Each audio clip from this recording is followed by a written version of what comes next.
ಹರೇ ಕೃಷ್ಣ. ಎಲ್ಲರಿಗೂ ಶ್ರೀ ಶ್ರೀ ರಾಧಾ ಗೋವಿಂದ ಮಂದಿರ ಮಂಗಳೂರವರು ಆಯೋಜಿಸಿರ್ತಕ್ಕಂತಹ ಭಗವದ್ಗೀತೆಯ 18 ಅಧ್ಯಾಯಗಳನ್ನ ಯಥಾರ್ಥವಾಗಿ ಅರ್ಥ ಮಾಡಿಕೊಳ್ಳುವ ಈ ಒಂದು ಕಾರ್ಯಕ್ರಮಕ್ಕೆ ನಿಮಗೆಲ್ಲ ಸ್ವಾಗತವನ್ನ ಬಯಸ್ತೇನೆ. ಹರೇ ಕೃಷ್ಣ. ಈ ಅವಕಾಶವನ್ನ ಕೊಟ್ಟ ಭಗವಂತನಿಗೆ ಹಾಗೂ ಅಧ್ಯಕ್ಷರು ನಾಮನಿಷ್ಠ ಪ್ರಭುಜಿಗಳಿಗೆ, ನನ್ನ ಗುರುಗಳಾದ ಸಚಿದಾನಂದ ಪ್ರಭುಗಳಿಗೆ ಅಷ್ಟೇ ಅಲ್ಲ, ಇಲ್ಲಿ ನೆರೆದಿರುವ ನಿಮ್ಮೆಲ್ಲರಿಗೂ ನಮಸ್ಕರಿಸುತ್ತಾ ಇಂದಿನ ಒಂದು ಅಧ್ಯಾಯ ಶ್ರದ್ಧಾತ್ರಯ ವಿಭಾಗ ಯೋಗವನ್ನ ನೋಡೋಣ ಅಂತ ಹೇಳ್ತಾ ಇಂದಿನ ಅಧ್ಯಾಯವನ್ನ ಶುರು ಮಾಡ್ತೇನೆ. ಹರೇ ಕೃಷ್ಣ. ಸುಮಿತ್ರಮ್ಮ ಮಾತಾಜಿ ಹೇಳ್ತಿದ್ದಾರೆ, ಪ್ರಭಾವತಿ ಮಾತಾಜಿಗೆ ಧನ್ಯವಾದಗಳು ಅಂತ. ಧನ್ಯವಾದಗಳು ಪ್ರಭಾವತಿ ಮಾತಾಜಿ. ಸೊ ಇವತ್ತು ನಾವು ಶ್ರದ್ಧೆಯ ಪ್ರಭೇದಗಳು, ವಿವಿಧ ರೀತಿಯ ಭಾಗಗಳಿದೆ ಶ್ರದ್ಧೆಗೆ, ಅದೇನು ಅಂತ ತಿಳ್ಕೊಳ್ಳೋಣ. ಇವತ್ತು ಬಿಟ್ರೆ ನಾಳೆ ಮೋಕ್ಷ ಸನ್ಯಾಸ ಯೋಗ ಫುಲ್ಲು ಭಗವದ್ಗೀತೆದು ನಿಮ್ಗೆ ಸಾರಾಂಶ ಏನಂತ ಹೇಳ್ತಾರೆ ನಾಳೆ ಸಿಗುತ್ತೆ. ನಾವಾಗಲೇ 17ನೇ ದಿನಕ್ಕೆ ಬಂದ್ವಿ.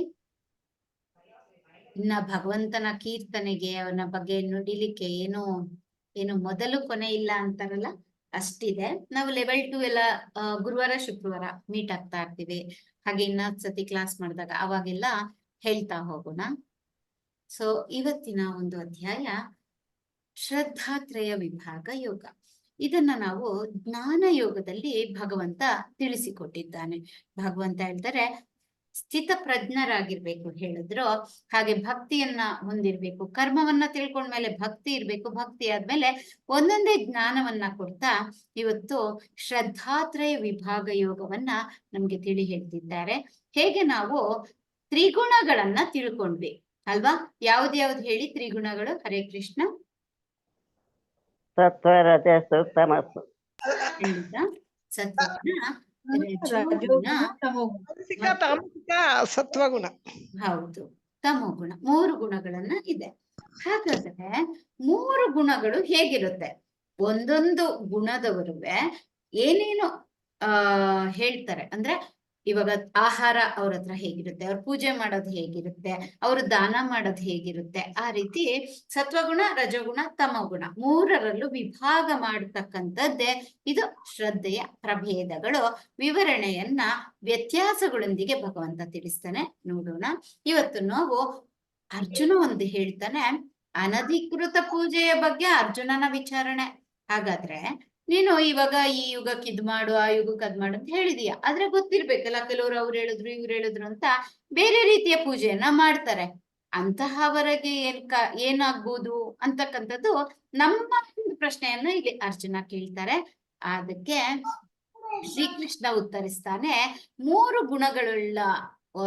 ಗುಣಗಳುಳ್ಳ ಈ ಮನುಷ್ಯ ಇದ್ದಾನೆ, ಜೀವಿ ಇದ್ದಾನೆ, ಅವರು 3 ಗುಣಗಳಲ್ಲೂ ಅವರ ಶ್ರದ್ಧೆ ಮತ್ತು ಆರಾಧನೆ ಹೇಗಿರುತ್ತೋ ಅದ್ರ ಮೇಲೆ ಅವ್ರ ಗುಣಗಳನ್ನ ನಿರ್ಧರಿಸುತ್ತೆ. ಅಷ್ಟೇ ಅಲ್ಲ, 3 ರೀತಿಯ ಗುಣಗಳುಳ್ಳವರು 3 ರೀತಿಯ ಆಹಾರಗಳನ್ನ ಇಷ್ಟಪಡ್ತಾರೆ. ಹಾಗೆ 3 ರೀತಿಯ ಯಜ್ಞಗಳನ್ನ ಮಾಡ್ತಾರೆ. ತಪಸ್ಸು ಅಷ್ಟೇ ಅಲ್ಲ, 3 ಗುಣಗಳಲ್ಲಿ ಅವರು ಯಾವ ರೀತಿಯ ತಪಸ್ಸನ್ನ ಮಾಡ್ತಾರೆ, ದಾನ ಯಾವ ರೀತಿ ಮಾಡ್ತಾರೆ ತಿಳ್ಕೊಂತೀವಿ. ಕೊನೆಗೆ ನಾವು ಹರಿ ಓಂ ತತ್ಸತ್ ಅಂತ ಎಲ್ಲವನ್ನ, ಯಜ್ಞ, ದಾನ, ತಪಸ್ಸು ಎಲ್ಲವನ್ನ ನಾವು ಭಗವಂತನಿಗೆ ಅರ್ಪಿಸ್ಬೇಕು ಅಂತಕ್ಕಂಥದ್ದನ್ನ ಕೂಡ ಇಂದಿನ ಅಧ್ಯಾಯದಲ್ಲಿ ನೋಡ್ತೀವಿ. ಹಾಗಾಗಿ ಇಂದು ನಮಗೆ ಬಹಳ ಮುಖ್ಯವಾದ ಒಂದು ಅಧ್ಯಾಯ. ಒಂದು ನಿಮಿಷ. ಈಗ ನಾವು 1ನೇ ಶ್ಲೋಕವನ್ನ ನೋಡೋಣ. ಅದಕ್ಕಿಂತ ಮೊದಲು ಇಲ್ಲಿ ಕೊಡ್ತಿದ್ದಾರೆ ಅರ್ಜುನನು ಪ್ರಶ್ನೆ. ಶ್ಲೋಕ ಇದ್ರಲ್ಲಿಲ್ಲ. ಗೀತಾ ಮೋಹನ್ ಮಾತಾಜಿ ಶ್ಲೋಕ ಪ್ಲಸ್ ಅನುವಾದ ಓದ್ತೀರಾ? ಹರೇ ಕೃಷ್ಣ. ಮಾತಾಜಿ. ಅಧ್ಯಾಯ 17 ಶ್ರದ್ಧೆಯ ವಿಭಾಗ ಯೋಗ. ಶ್ಲೋಕ 1. ಅರ್ಜುನ ಉವಾಚ, ಯೇ ಶಾಸ್ತ್ರವಿಧಿ ಮುತ್ಸೃಜ್ಯ ಯಜಂತೆ ಶ್ರದ್ಧಯಾನ್ವಿತಾ ತೇಷಾಂ ನಿಷ್ಠಾ ತು ಕಾ ಕೃಷ್ಣ ಸತ್ವಮಾಹೋ ರಜಸ್ತಮಾ. ಅನುವಾದ. ಅರ್ಜುನನು ಪ್ರಶ್ನಿಸಿದನು, ಕೃಷ್ಣ, ಧರ್ಮಶಾಸ್ತ್ರಗಳ ತತ್ವಗಳನ್ನು ಅನುಸರಿಸದೆ ತಮ್ಮ ಕಲ್ಪನೆಗೆ ಅನುಗುಣವಾಗಿ ಪೂಜೆ ಮಾಡುವವರ ಸ್ಥಿತಿ ಏನು? ಅವರ ಸತ್ವಗುಣದವರೇ, ರಜೋಗುಣದವರೇ, ತಾಮಸ ಗುಣದವರೇ? ಹರೇ ಕೃಷ್ಣ. ಧನ್ಯವಾದ ಮಾತಾಜಿ. ಹಾಗಾದ್ರೆ ಈಗ ಅವ್ರಿಗೆ ಗೊತ್ತಿರಲ್ಲ, ಅವ್ರು ಯಾವ್ದೋ ಒಂದು ರೀತಿಯ ಪೂಜೆಯನ್ನ ಅವರು ಭಕ್ತಿಯಿಂದ ಇಟ್ಟು ಮಾಡ್ತಾ ಇರ್ತಾರೆ. ಅಂತವ್ರನ್ನ ನಾವೇನ್ಬೋದು, ಅವರು ಸತ್ವಗುಣದಲ್ಲಿ ಇದ್ದಾರೆ ಅನ್ಬೋದಾ, ರಜೋಗುಣದಲ್ಲಿ, ಯಾಕೆಂದ್ರೆ ಅವರು ಶಾಸ್ತ್ರ ವಿಧಿಗಳಲ್ಲಿ ಇರ್ತಕ್ಕಂತ ರೀತಿಯಲ್ಲಿ ಮಾಡ್ತಿಲ್ಲ ಅನ್ಬೋದಾ, ಅಥವಾ ಅವರು ಏನು ಪ್ರಯೋಜನ ಇಲ್ವಾ, ತಾಮಸ ಗುಣದವರಾಗ್ಬಿಡ್ತಾರ ಅಂತ ಇಲ್ಲಿ ನಮ್ಮ ಅರ್ಜುನ ಕೃಷ್ಣನನ್ನ ಪ್ರಶ್ನಿಸ್ತಾರೆ. ಆಗ ಭಗವಂತ 2ನೇ ಶ್ಲೋಕದಿಂದ ಅರ್ಜುನನಿಗೆ ವಿವರಣೆಯನ್ನ ಹೇಳ್ತಾರೆ. ಯಾರು, ಭಾನುಮಾತಾಜಿ ಓದಿ. ಹರೇ ಕೃಷ್ಣ. ಹರೇ ಕೃಷ್ಣ ಮಾತಾಜಿ. ಹರೇ ಶ್ರೀ ಭಗವಾನುವಾಚ ತ್ರಿವಿಧಾ ಭವತಿ ಶ್ರದ್ಧಾ ದೇಹಿನಾಂ ಸಾ ಸ್ವಭಾವಜ ಸಾತ್ವಿಕಿ ರಾಜಸಿ ಚೈವ ತಾಮಸಿ ಚೇತಿ ತಾಂ ಶೃಣು. ಅನುವಾದ: ದೇವೋತ್ತಮ ಪರಮಪುರುಷನು ಹೀಗೆ ಹೇಳಿದನು: ದೇಹಧಾರಿಯಾದ ಆತ್ಮನು ಪಡೆದ ಪ್ರಕೃತಿ ಗುಣಗಳಿಗೆ ಅನುಗುಣವಾಗಿ ಮನುಷ್ಯನ ಶ್ರದ್ಧೆಯು 3 ಬಗೆಗಳದ್ದು ಆಗಿರಬಹುದು: ಸಾತ್ವಿಕ, ರಾಜಸ, ತಾಮಸ. ಈಗ ಆ ಬಗ್ಗೆ ಕೇಳು. ಹರೇ ಕೃಷ್ಣ. ಧನ್ಯವಾದಗಳು ಮಾತಾಜಿ. ಇಲ್ಲಿ ಹೇಳ್ತಾರೆ, ದೇಹದಾರಿ, ನಾವು ಆತ್ಮ ಯಾವಾಗ ದೇಹವನ್ನ ಪಡೆಯುತ್ತೆ, ದೇಹದಾರಿ ಆಗ್ತಾನೆ, ಅವನ ಪ್ರಕೃತಿ ಗುಣಗಳಿಗೆ 3 ಗುಣಗಳಿಗೆ ಅನುಗುಣವಾಗಿ ಶ್ರದ್ಧೆಯನ್ನ ಕೂಡ 3 ಭಾಗಗಳಾಗಿ ಮಾಡ್ತಾರೆ: ಸಾತ್ವಿಕ, ರಾಜಸ ಮತ್ತು ತಾಮಸ. ಅದನ್ನ ನಾನೀಗ ನಿನಗೆ ವಿವರವಾಗಿ ಹೇಳ್ತೇನೆ ಅಂತ ಅಂದ್ಬಿಟ್ಟು 3ನೇ ಶ್ಲೋಕದಲ್ಲಿ ಹೇಳ್ತಾರೆ. ಯಾರಾದ್ರೂ ಬುಕ್ ಇದ್ರೆ ಶ್ಲೋಕ ಓದಿ, ಅನುವಾದ ಓದಿ. 3ನೇದು. ಹರೇ ಕೃಷ್ಣ. ಓದ್ಲಾ ಮಾತಾಜಿ? ಓದಿ. ಹರೇ ಕೃಷ್ಣ. ಹರೇ ಕೃಷ್ಣ. ಸತ್ವಾನುರೂಪ ಸರ್ವಸ್ಯ ಶ್ರದ್ಧಾ ಭವತಿ ಭಾರತ. ಶ್ರದ್ಧಾಮಯೋಯಂ ಪುರುಷಯೋ ಯಚ್ಛ್ರದ್ಧಃ ಸ ಏವ ಸಃ. ಅನುವಾದ: ಭರತ ವಂಶಜನಾದ ಅರ್ಜುನನೇ, ವಿವಿಧ ಪ್ರಕೃತಿ ಗುಣಗಳಲ್ಲಿ ಮನುಷ್ಯನು ಬದುಕಿದ ರೀತಿಗೆ ಅನುಗುಣವಾಗಿ ಅವನು ನಿರ್ದಿಷ್ಟ ಶ್ರದ್ಧೆಯನ್ನು ಬೆಳೆಸಿಕೊಳ್ಳುತ್ತಾನೆ. ಜೀವಿಯು ಗಳಿಸಿಕೊಂಡ ಗುಣಗಳಿಗೆ ಅನುಗುಣವಾಗಿ ಅವನು ಒಂದು ನಿರ್ದಿಷ್ಟ ಶ್ರದ್ಧೆಯವನು ಎಂದು ಹೇಳುತ್ತಾರೆ. ಹರೇ ಕೃಷ್ಣ ಮಾತಾಜಿ. ಇವತ್ತೇ ನನಗೆ ಪಾರ್ಸಲ್ ರಿಸೀವ್ ಆಯ್ತು. ಧನ್ಯವಾದಗಳು. ಕನ್ನಡ ಪುಸ್ತಕ, ಅದಕ್ಕೆ ಹೌದು ಹೌದು ಹೌದು. ಒಳ್ಳೆಯದು. ಹರೇ ಕೃಷ್ಣ. ಹರೇ ಕೃಷ್ಣ. ಇಲ್ಲಿ ಹೇಳ್ತಾರೆ, ವಿವಿಧ ಪ್ರಕೃತಿ ಗುಣಗಳಲ್ಲಿ ಯಾವ ಯಾವ 3 ಗುಣಗಳಲ್ಲಿ ಅವನು ನಿರ್ದಿಷ್ಟ ಯಾವುದರಲ್ಲಿ ಹೆಚ್ಚಿನ ನಿರ್ದಿಷ್ಟ ಶ್ರದ್ಧೆಯನ್ನ ಬೆಳೆಸ್ಕೊಳ್ತಾನೆ ನೋಡ್ಕೊಂಡು ಅವನು ಇಂತಹ ಶ್ರದ್ಧೆಯವನು, ಸತ್ವಜ್ಞಾನನ, ಬ್ರಹ್ಮನ್ನ, ಅವನು ಇನ್ನ ರಜಸ್ಸು ಗುಣದವನ, ತಮಸ್ಸು ಗುಣದವನ, ಸತ್ವ ಗುಣದವನ ಅನ್ನೋದು ಹೇಳ್ತಾರೆ. ಅದು ಹೇಗೆ ಅಂತ ಇಲ್ಲಿ ವಿತ್ ಎಕ್ಸಾಂಪಲ್ ಭಗವಂತ ಹೇಳ್ತಾರೆ. 4ನೇ ಶ್ಲೋಕ ಮತ್ತು ಅನುವಾದ ಭಾನು ಮಾತಾಜಿ ಓದಿದ್ರ ಗೊತ್ತಿಲ್ವಾ? ಗೀತಾರಾಜು ಮಾತಾಜಿ ಓದಿ. ಹರೇ ಕೃಷ್ಣ. ಹರೇ ಕೃಷ್ಣ ಮಾತಾಜಿ. ಹರೇ ಕೃಷ್ಣ. ಯಜಂತೆ ಸಾತ್ವಿಕ ದೇವಾನ್ ಯಕ್ಷ ರಕ್ಷಾ ಸಿರಾಜಸಃ ಪ್ರೇತಾನ್ ಭೂತ ಗಣಾಂಶ ಚಾನ್ನೇ ಯಜಂತೆ ತಾಮಸಾ ಜನಃ. ಅನುವಾದ: ಸಾತ್ವಿಕ ಸ್ವಭಾವದ ಮನುಷ್ಯರು ದೇವತೆಗಳನ್ನು ಪೂಜಿಸುತ್ತಾರೆ. ರಾಜಸ ಸ್ವಭಾವದವರು ರಾಕ್ಷಸರನ್ನು ಪೂಜಿಸುತ್ತಾರೆ. ತಾಮಸ ಗುಣದವರು ಭೂತ ಪ್ರೇತಗಳನ್ನು ಪೂಜಿಸುತ್ತಾರೆ. ಹರೇ ಕೃಷ್ಣ ಮಾತಾಜಿ. ಧನ್ಯವಾದಗಳು. ಧನ್ಯವಾದ. ಇಲ್ಲೇ ಗೊತ್ತಾಗುತ್ತೆ ಯಾವ ಯಾವ ಗುಣದವರು ಯಾರನ್ನ ಪೂಜಿಸ್ತಾರೆ ಅಂತ. ಯಾರು ಸಾತ್ವಿಕ ಸ್ವಭಾವ ಇರ್ತಾರೆ ಅವರು ದೇವಾನು ದೇವತೆಗಳನ್ನ ಪೂಜಿಸ್ತಾ ಇರ್ತಾರೆ. ಅದೇ ರಾಜಸ ಸ್ವಭಾವದವರು ರಾಕ್ಷಸರನ್ನ, ಅಂದ್ರೆ ಒಂದು ರಾಜಕಾರಣಿಯನ್ನ ಅಥವಾ ಒಂದು ಫಿಲಂ ಆಕ್ಟರ್ನ ಅಥವಾ ಇನ್ನೊಬ್ರನ್ನ, ಈ ರೀತಿ ಒಂದು ವ್ಯಕ್ತಿಗತ ಮನುಷ್ಯರನ್ನ ಅವರು ಪೂಜಿಸ್ತಾರೆ. ಇನ್ನು ತಾಮಸ ಗುಣದವರು ಭೂತ ಪ್ರೇತಗಳನ್ನ ಪೂಜಿಸ್ತಾರೆ. ನಿಮ್ಗೆಲ್ಲ ಗೊತ್ತಿರ್ಬೋದು, ಮಂಗಳೂರ್ ಕಡೆ ಭೂತಾರಾಧನೆ ಅಂತ ಮಾಡ್ತಾರೆ ಅಲ್ವಾ?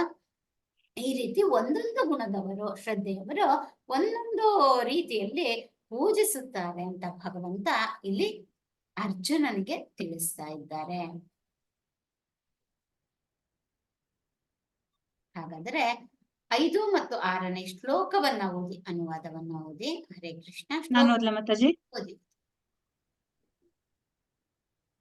ಅಶಾಸ್ತ್ರ ವಿಹಿತಂ ಘೋರಂ ತಪ್ಯಂತೆ ಯೇ ತಪೋ ಜನಾಃ ದಂಭಾಹಂಕಾರ ಸಂಯುಕ್ತಾಃ ಕಾಮರಾಗ ಬಲಾನ್ವಿತಾಃ ಕರ್ಷಯಂತಃ ಶರೀರಸ್ಥಂ ಭೂತಗ್ರಾಮಮಚೇತಸಃ ಮಾಂ ಚೈವಾಂತಃ ಶರೀರಸ್ಥಂ ತಾನ್ ವಿದ್ಯಾಸುರ ನಿಶ್ಚಯಾನ್. ಅನುವಾದ: ಯಾರು ಶಾಸ್ತ್ರದಲ್ಲಿ ವಿಧಿಸದಿರುವ ಘೋರ ತಪಸ್ಸುಗಳನ್ನು ಆಚರಿಸುತ್ತಾರೋ, ಇವನ್ನು ಅವರು ಜಂಬ ಮತ್ತು ಅಹಂಕಾರಗಳಿಂದ ಮಾಡುತ್ತಾರೋ, ಕಾಮ ಮತ್ತು ಮೋಹಗಳೇ ಅವರಿಗೆ ಪ್ರೇರಣೆ. ಅವರು ಮೂರ್ಖರು ಮತ್ತು ದೇಹದ ಭೌತಿಕಾಂಶಗಳನ್ನು ಒಳಗೆ ವಾಸಿಸುವ ಪರಮಾತ್ಮನನ್ನು ಹಿಂಸಿಸುತ್ತಾರೋ ಇಂಥವರು ನಿಶ್ಚಯವಾಗಿಯೂ ಅಸುರರು. ಹರೇ ಕೃಷ್ಣ ಮಾತಾಜಿ. ಧನ್ಯವಾದ. ಹರೇ ಕೃಷ್ಣ. ಇಲ್ಲಿ ಹೇಳ್ತಾ ಇದ್ದಾರೆ ನೋಡಿ, ನಾನು ಹಿಂದೆ ಒಮ್ಮೆ ಹೇಳಿದ್ದೆ, ಏನೋ ಧ್ಯಾನ ಯೋಗದಲ್ಲಿ ಈ ರೀತಿ ಯಾರು ಕಷ್ಟಪಟ್ಟು ಅಹಂಕಾರ, ಏನೋ ನಾನು ಈ ರೀತಿ ಪೂಜೆ ಮಾಡಿಸ್ತಿದ್ದೀನಿ, ಇಷ್ಟು ದುಡ್ಡು ಖರ್ಚು ಮಾಡ್ತೀನಿ, ಆ ತರ ಮಾಡ್ತಕ್ಕಂಥವ್ರು, ಅಥವಾ ಶಾಸ್ತ್ರಗಳಲ್ಲಿ ಇಲ್ದಿದ್ರು ಘೋರ ತಪಸ್ಸನ್ನ ಆಚರಿಸೋರು, ಇಂಥದ್ದೆಲ್ಲ ಸುಮ್ನೆ ಅದು ಬೇಕು ಇದು ಬೇಕು ಅಂತಕ್ಕಂಥ ಮೋಹಗಳಿಗೆ ಪ್ರೇರಣೆ ಅಷ್ಟೇ. ಅವರು ನಿಜವಾಗ್ಲೂ ಮೂರ್ಖರು. ದೇಹವನ್ನ ಮತ್ತೆ ಒಳಗೆ ಇರುವ ಪರಮಾತ್ಮನನ್ನ ಹಿಂಸಿಸ್ತಾನೆ. ಪರಮಾತ್ಮ ಕೂಡ ಅಂದ್ರೆ ಕಷ್ಟ ಪಡ್ಕೊಂಡು ನನಗೇನಾದ್ರೂ ಮಾಡು ಅಂತ ಖಂಡಿತ ಹೇಳೋದಿಲ್ಲ. ಇಂತಹವರು ನಿಶ್ಚಯವಾಗಿಯೂ ಅಸುರರು ಅಂತ ಇಲ್ಲಿ ಭಗವಂತ ತಿಳಿಸ್ತಾ ಇದ್ದಾರೆ.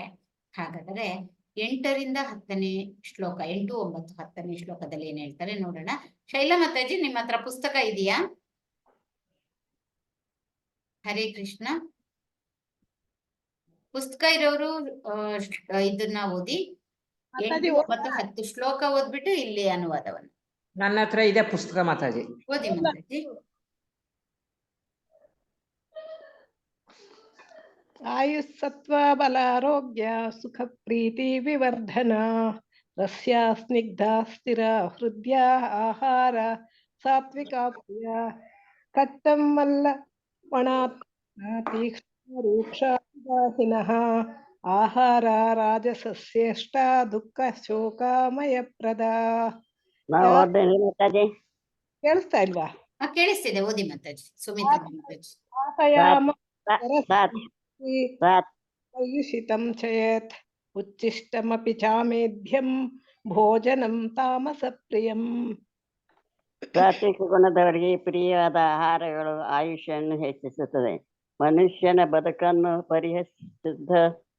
ಪರಿಶುದ್ಧ ಮತ್ತು ತೃಪ್ತಿಗಳನ್ನು ಹೆಚ್ಚಿಸುತ್ತದೆ. ಅಂತ ಆಹಾರಗಳು ರಸಯುಕ್ತವಾಗಿ ಜಿಡ್ಡಿನಿಂದ ಕೂಡಿರುತ್ತವೆ, ಹೃದಯಕ್ಕೆ ಪ್ರಿಯವಾಗಿರುತ್ತವೆ.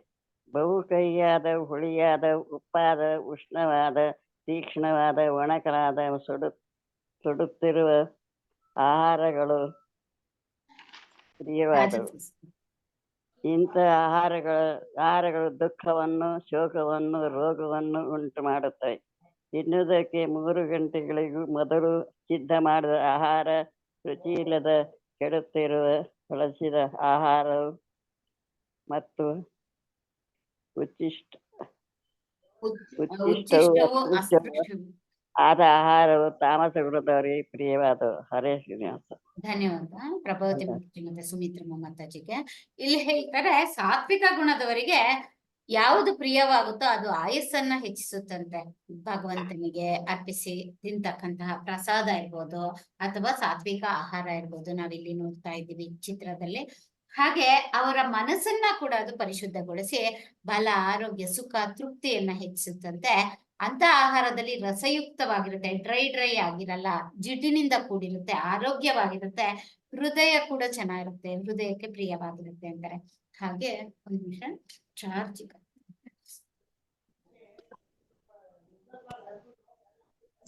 ಹಾಗೆ ಕೆಲವ್ರಿಗೆ ಬಹು ಕಹಿಯಾದ, ಆಮೇಲೆ ಫುಲ್ ಬಿಸಿ ಬಿಸಿಯಾದ, ಉಷ್ಣವಾದ, ಉಪ್ಪಾದ, ತೀಕ್ಷ್ಣ, ಫುಲ್ಲು ಖಾರ ಇರ್ಬೇಕಂತದ್ದು, ಒಣಕಲಾದ, ಸುಡುತ್ತಿರ್ಬೇಕು, ಫುಲ್ ಬಿಸಿ ಬಿಸಿಯಾಗಿ ತಿಂತಾರೆ, ಅಂತದ್ದು ರಾಜಸ ಸ್ವಭಾವದವರಿಗೆ ಇಷ್ಟ ಆಗುತ್ತಂತೆ.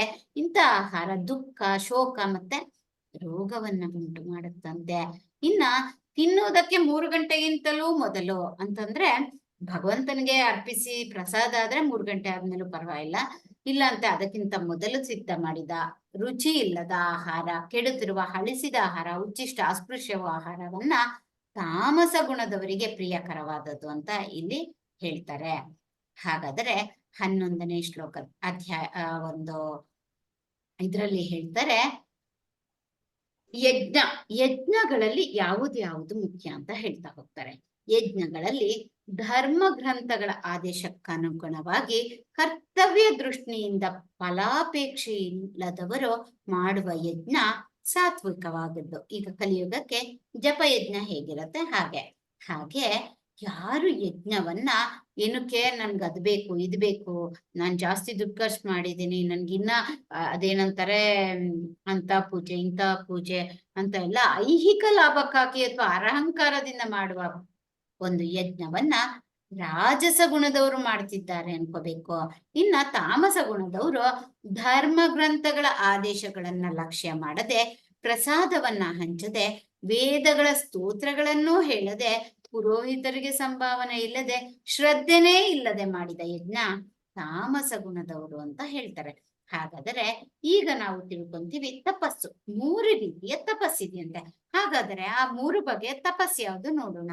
ಶೈಲ ಮಾತಾಜಿ ಶ್ಲೋಕ ಮತ್ತು ಅನುವಾದ ಓದಿ. ಹರೇ ಕೃಷ್ಣ.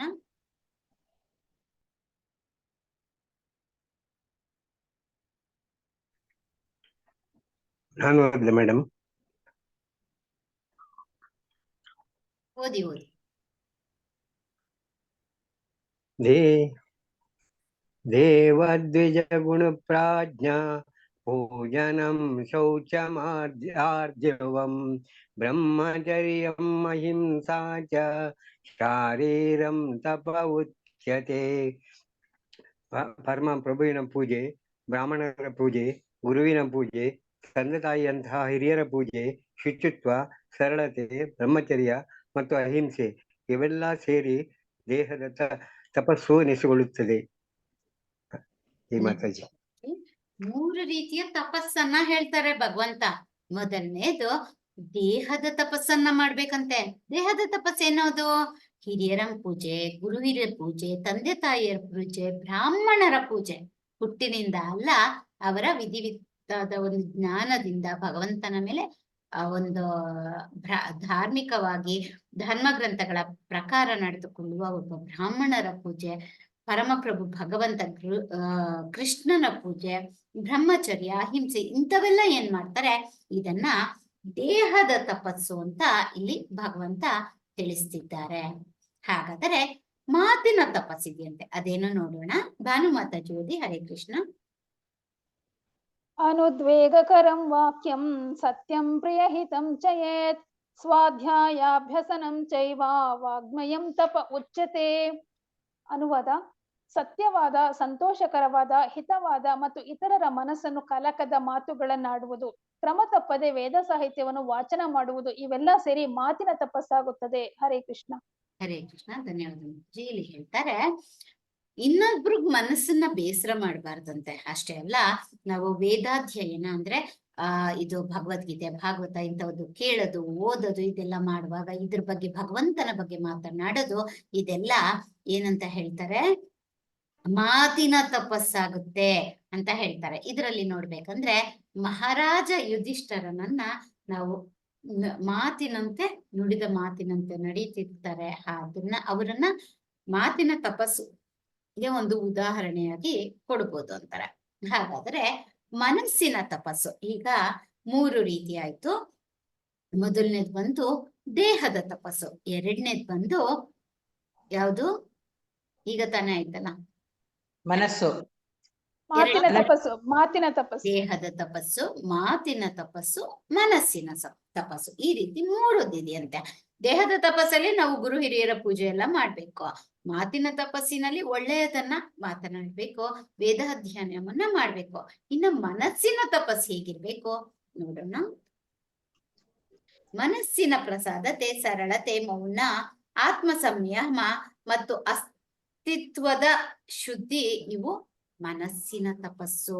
ಅಸ್ತಿತ್ವದ ಶುದ್ಧಿ ಯಾವಾಗ ಮಾಡ್ಕೊಂತೀವಿ? ಇಲ್ಲಿ ಒಂದು ಚಿತ್ರದಲ್ಲಿ ನೋಡ್ತಾ ಇದ್ದೇವೆ. ಇಲ್ಲಿ ವೇದವ್ಯಾಸರು ಒಂದು ಸ್ತ್ರೀಯರು ಜಳಕ ಮಾಡ್ತಿರ್ತಕ್ಕಂತಹ ಒಂದು ಏನಂತ ಕೊಳ ಅಂತ ಏನಾದ್ರು ಹೇಳ್ತಾರಲ್ಲ, ಅಲ್ಲಿಂದ ಎಲ್ಲಿಗೂ ಹೋಗ್ಬೇಕಿರುತ್ತೆ, ಹೀಗೆ ಪಾಸ್ ಆಗ್ತಾ ಇರ್ತಾರೆ. ಆಗವಾಗ ಏನಾಗುತ್ತೆ, ಅಲ್ಲಿ ಸ್ತ್ರೀಯರು, ಮಹಿಳೆಯರು ನೋಡ್ಬಿಟ್ಟು ಅಯ್ಯೋ ಬಂದ್ರು ಅಂದ್ಬಿಟ್ಟು ಎಲ್ಲರೂ ಅಸ್ತವ್ಯಸ್ತಗೊಟ್ಟೆ ಅವರು ಸರಿ ಮಾಡ್ಕೊಂಡು ಸೈಡಿಗೆ ಓಡೋಗ್ತಾರಂತೆ. ಅದಾದ ಮೇಲೆ ಸ್ವಲ್ಪ ಹೊತ್ತಿಗೆ ಅವ್ರ ಹಿಂದೆನೆ ಶುಕಮುನಿಗಳು, ಅವರ ಪುತ್ರ ಬರ್ತಾರಂತೆ. ಅವರ ಪುತ್ರ ಬರುವಾಗ ಅವರು ಯಾವ ರೀತಿನೂ ಅದರ ಬದಲಾವಣೆ ಆಗದೆ ಹೇಗಿರ್ತಾರೋ ಹಾಗೆ ಇರ್ತಾರಂತೆ, ನಿಂತಿರ್ತಾರೆ. ಆವಾಗ ಅವರಿಗೆ ಆಶ್ಚರ್ಯ ಆಗುತ್ತೆ. ಅವರು ಕೇಳ್ತಾರೆ ಒಬ್ಬರನ್ನ, ಯಾಕೆ ಈ ರೀತಿ ನನ್ನನ್ನ ನೋಡಿದ್ದ ನೀವು ತಕ್ಷಣ ಇದು ಅಯ್ಯೋ ಏನ್ ಮಾಡುದು ಅಂತ ಓಡಿ ಓಡಿ ಹೋಗಿ ಸೈಡ್ ಅಲ್ಲೆಲ್ಲ ಬಚ್ಕೊಂಡ್ರೆ, ಅದೇ ನನ್ನ ಮಗ ಬರುವಾಗ ನಿಮಗೆಲ್ಲ ಒಂದು ಸ್ವಲ್ಪ ಒಬ್ಬರ ಇದ್ರಲ್ಲೂ ಡಿಫ್ರೆನ್ಸೇ ಆಗ್ಲಿಲ್ವಲ್ಲ ಅಂದಾಗ, ವ್ಯತ್ಯಾಸವಾಗಲಿಲ್ಲ ನಿಮ್ಮ ಹಾವಭಾವಗಳಲ್ಲಿ ಅಂದಾಗ ಅವ್ರು ಹೇಳ್ತಾರಂತೆ, ಅಷ್ಟು ನಿಷ್ಕಲ್ಮಶ ಕಣ್ಣು ಅವರಿಗೆ, ಅವರನ್ನ ನೋಡಿದ್ರೆ ಗೊತ್ತಾಗ್ತಿತ್ತಂತೆ ಆ ರೀತಿ ಅವರು ಮನಸ್ಸು, face is the index of the mind ಅಂತಾರಲ್ಲ, ಅಷ್ಟು ನಿರ್ಮಲ ಮನಸ್ಸಿನಿಂದ ಅವ್ರು ಕೂಡಿದ್ರಂತೆ. ಹಾಗಾಗಿ ಅವರನ್ನ ನಾವ್ ಯಾವ ಕಡೆನೂ ಆ ರೀತಿ ತಪ್ಪು ಕಲ್ಪನೆ ನಮ್ಗೆ ಬರ್ಲೇ ಇಲ್ಲ ಅಂತ ಹೇಳಿದ್ರಂತೆ. ಹೀಗೆ ಆತ್ಮ ಸಂಯಮ, ಆತ್ಮಶುದ್ಧಿ, ಅಸ್ತಿತ್ವ ಶುದ್ಧಿ ಎಲ್ಲವೂ ಸೇರಿದಾಗ ಅದು ಮನಸ್ಸಿನ ತಪಸ್ಸಾಗುತ್ತೆ ಅಂತ ಇಲ್ಲಿ ತಿಳಿಸ್ತಿದ್ದಾರೆ. ಅಷ್ಟೇ ಅಲ್ಲ, ಸಾತ್ವಿಕ ಗುಣದವರು ಏನ್ ಮಾಡ್ತಾರೆ ಅಂತ ಇಲ್ಲಿ ನೋಡೋಣ. ಯಾರು ಓದಿಲ್ಲ? ಮಾರುತಿ ಪ್ರಭುಜಿ ಓದಿ. ಓದ್ಲಾ ಮಾತಾಜಿ? ಓದಿ. ಶ್ರದ್ಧಾಯ ಪರಾಯ ತಪ್ತಂ ತಪಸ್ತತ್ರಿವಿಧಂ ನರಯ್ಯ ಫಲ ಅಫಲಾಕಾಂಕ್ಷಿಯುಕ್ತೈ ಸಾತ್ವಿಕಂ ಪರಿಚಕ್ಷತೆ. ಮನುಷ್ಯರು ಐಹಿಕ ಲಾಭವನ್ನು ನಿರೀಕ್ಷಿಸದೆ ಪರಂಪ್ರಭು ಕೆಲಸ ಮಾಡುತ್ತಾ ದೀರ್ಘಶ್ರದ್ಧೆಯಿಂದ ಆಚರಿಸುವ ಈ ತ್ರಿವಿಧ ತಪಸ್ಸಿಗೆ ಸಾತ್ವಿಕ ತಪಸ್ಸು ಎಂದು ಕರೆಯುತ್ತಾರೆ ಎಂದು ಹೆಸರು. ಧನ್ಯವಾದ ಮಾತಾಜಿ. ಇಲ್ಲಿ ಹೇಳ್ತಾರೆ, ಐಹಿಕ ಲಾಭವನ್ನ ನಿರೀಕ್ಷದೆ ಪರಮಪ್ರಭುವಿಗಾಗಿ ಕೆಲಸ ಮಾಡುತ್ತಾ ದಿವ್ಯ ಶ್ರದ್ಧೆಯಿಂದ ಆಚರಿಸುವ ತ್ರಿವಿಧ ತಪಸ್ಸಿಗೆ ಸಾತ್ವಿಕ ತಪಸ್ಸು ಅಂತಾರೆ. ಇಲ್ಲಿ ನೋಡಿ, ವೃಂದಾವನ ಪರಿಕ್ರಮ ಮಾಡ್ತಾರೆ, ಗೋವರ್ಧನಗಿರಿ ಪರಿಕ್ರಮ ಮಾಡ್ತಾರೆ, ಮಾಯಾಪುರ ಪರಿಕ್ರಮ ಮಾಡ್ತಾರೆ. ಈ ರೀತಿ ನಾವು ಭಕ್ತರ ಸಂಘದಲ್ಲಿ ನಾವು ಕೂಡ ಈ ವೃಂದಾವನಕ್ಕೆ ಹೋಗಿದ್ವಿ. ನಿಜವಾಗ್ಲು ಬಹಳಷ್ಟು ಚೆನ್ನಾಗಿತ್ತು. ಅಷ್ಟೇ ಅಲ್ಲ, ಅವರು ಏನ್ ಮಾಡ್ತಾ ಇದ್ರು ಅಂದ್ರೆ, ನಮ್ಗೆ ಒಂದೊಂದು ಸ್ಥಳ ಮಹಿಮೆಯನ್ನು ತಿಳಿಸ್ಕೊಡ್ತಿದ್ರು. ಭಗವಂತನ ಪ್ರಸಾದ ತಿಂದು, ಭಗವಂತನ ಓಡಾಡಿದ ಆ ಮಣ್ಣಿನ ನಮ್ಮ ಕಾಲಲ್ಲಿ ತುಳಿದು, ನಾವು ಚಪ್ಲಿ ಕೂಡ ಹಾಕ್ದೆ ಅಲ್ಲೆಲ್ಲ ಒಂದು ವಾರ ಓಡಾಡಿದ್ವಿ. ಅದು ಮಹಿಮೆ ಹೇಳಕ್ಕಾಗಲ್ಲ. ಈ ರೀತಿ ಪರಿಕ್ರಮಗಳನ್ನ ನಾವು ಮಾಡಿದಾಗ ನಮ್ಗೆ ಅದು ಸಾತ್ವಿಕ ತಪಸ್ಸು ಅಂತ ಹೇಳ್ತಾರೆ ಅಂತ ಭಗವಂತ ಇಲ್ಲಿ ತಿಳಿಸ್ತಾರೆ. ಇದು ಒಂದನೇ ಇದಾದ್ರೆ, ಎರಡನೇ ನಾನ್ ನಿಮ್ಗೆ ಹೇಳಿದ್ದೆ ಅಲ್ಲ, ಎರಡನೇ ಹಂತ ಕೂಡ ಇದೆ. ಒಂದೊಂದು ಶ್ಲೋಕವನ್ನ ಹೇಳ್ತೀವಿ ಅಂತ, ಅದ್ರ ಲಿಂಕ್ ದಾಕ್ಷಾಯಿಣಿ ಹಾಕಿ ಮಾತಾಜಿ ಲಿಂಕ್ ನ ಶೇರ್ ಮಾಡ್ತಾರೆ ಚಾಟ್ ಬಾಕ್ಸ್ ಅಲ್ಲಿ. ಎರಡನೇ ಅಧ್ಯಾಯ ಹಂತಕ್ಕೆ ಒಂದೊಂದು ಶ್ಲೋಕನ ಹೇಳ್ಕೊಡ್ತೀವಿ. ಅದಕ್ಕೆ ಕಂಟಿನ್ಯೂ ಆಗ್ಬೇಕನ್ನೋರು ಆ ಲಿಂಕ್ ಅಲ್ಲಿ ಗುರುವಾರ ಶುಕ್ರವಾರ ಜಾಯಿನ್ ಆಗ್ಬೋದು. ಮತ್ತೆ ಒಂದು ಚಾಟ್ ಲಿಂಕ್ ಅನ್ನ, ವಾಟ್ಸ್ಆಪ್ ಲಿಂಕ್ ಅನ್ನು ಕೂಡ ಹಾಕ್ತಾರೆ. ಅದ್ರಲ್ಲಿ ನಿಮ್ಗೆ ಅಪ್ಡೇಟ್ಸ್ ಬರ್ತಾ ಇರತ್ತೆ ವಾಟ್ಸಪ್ ಅಲ್ಲಿ ಯಾವಾಗ ಕ್ಲಾಸಸ್ ಇದೆ ಅಂತ, ಅದನ್ನ ಕೂಡ ಹಾಕ್ತಾರೆ. ಸೊ 18ನೇ ಶ್ಲೋಕವನ್ನ ನೋಡೋಣ. ಓದಿ ದೀಪಾ ನಾಗರಾಜ್. ಇವರು ಮಾರುತಿ ಪ್ರಭುಜಿ ಓದಿಲ್ಲ, ಓದಿ ಪ್ರಭುಜಿ. ಸತ್ಕಾರಮಾನ ಪೂಜಾರ್ಥಂ ತಪೋದಂಬೇನ ಜೈವ ಯತ್ ಕ್ರಿಯತೆ.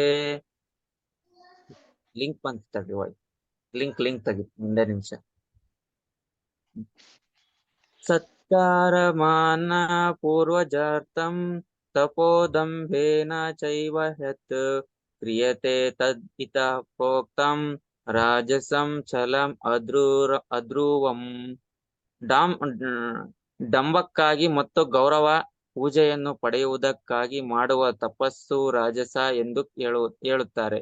ಇದು ಸ್ಥಿರವೂ ಅಲ್ಲ, ಶಾಶ್ವತವೂ ಅಲ್ಲ. ಹರೇ ಕೃಷ್ಣ. ಧನ್ಯವಾದಗಳು. ಮತ್ತೆ ಹರೇ ಕೃಷ್ಣ, ಧನ್ಯವಾದ. ಇಲ್ಲಿ ಹೇಳ್ತಾರೆ, ಯಾವಾಗ ನಾವು ಏನೋ ಇನ್ನೊಬ್ರಿಗೆ ತೋರಿಸ್ಕೊಳಕ್ಕಾಗಿ, ಗೌರವ ಪೂಜೆ ಪಡೆಯುವುದಕ್ಕಾಗಿ, ರೆಸ್ಪೆಕ್ಟ್ ಬೇಕು ಅಂತ ಮಾಡೋ ಪೂಜಸನ್ನ, ನಾವೇನ್ ಪೂಜೆಗಳನ್ನ ಇವಾಗ ಇಲ್ಲಿ ನೋಡ್ತಾ ಇದೀವಿ, ಪಾದಯಾತ್ರೆ ಮಾಡೋದು, ಉಪವಾಸ ಸತ್ಯಾಗ್ರಹ ಮಾಡೋದು, ಇಂಥವನ್ನೆಲ್ಲ ರಾಜಸ ತಪಸ್ಸು ಅಂತ ಹೇಳ್ತಾರೆ.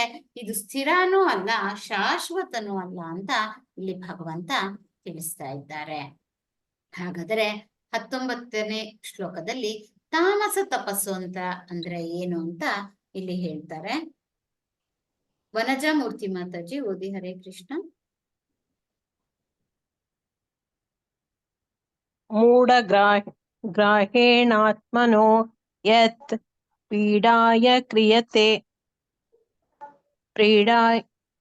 ಹಲೋ ಮಾತಾಜಿ. ಕರೆಕ್ಟ್ ಇದೆ, ಓದಿ ಮಾತಾಜಿ. ಪೀಡಯ ಕ್ರಿಯತೆ ತಪಃ. ಪೀಡಾಯ ಕ್ರಿಯತೆ ತಪಃ ಸಾಧನಾರ್ಥಾನ್ ವಾ ತತ್ ತಾಮಸಂ ಉದಾಹೃತಂ. ಮೂರ್ಖತನದಿಂದ ತನ್ನನ್ನೇ ಹಿಂಸೆ ಮಾಡಿಕೊಂಡು ಅಥವಾ ಇತರರನ್ನು ನಾಶ ಮಾಡಲು ಅಥವಾ ಅವರಿಗೆ ತೊಂದರೆ ಮಾಡಲು ಮಾಡುವ ತಪಸ್ಸು ತಾಮಸ ತಪಸ್ಸು ಎಂದು ಹೇಳಲಾಗುತ್ತದೆ. ಧನ್ಯವಾದಗಳು ಮಾತಾಜಿ. ಧನ್ಯವಾದಗಳು. ಹರೇ ಕೃಷ್ಣ.